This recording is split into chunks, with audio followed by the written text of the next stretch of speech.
Samantala sa karagdagan pa nating mga balita, pag-uulat mula naman sa impilan ng DWAL-FM, Radyo Totoo, CMN, Batangas.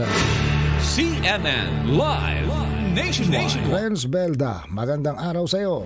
Magandang umaga Riel, magandang umaga Pilipinas. Patuloy mga kawani ng Land Transportation Office o LTO Region 4A sa pamahagi ng mga plaka sa mga motorsiklong Model 2017 pababa at tricycle na may dilaw at berdeng plaka. Katuwang ng LTO sa implementasyon ng naturang programa ang pamahalang lungsod.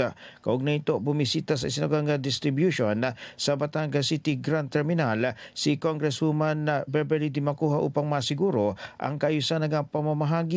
Binigyang diin ng LTO ng plaka ay libre. Kailangan lamang magdala ng maliwanag na kopya ng official receipt OOR at certificate of registration na CR upang makapag-claim. Para sa iba pang katanungan, maaari naman magtungo sa alinmang tanggapan ng LTO sa SM City Batangas o sa LTO sa Barangay Concepcion. Mula sa DWAL-FM 95.9, ito si Renz Belda ng CMN Batangas nag-uulat live para sa CMN Pilipinas. CMN Live Nationwide. Maraming salamat, Renz Belda, mula po sa impilan ng DWAL-FM, Radyo Totoo, CMN Batangas.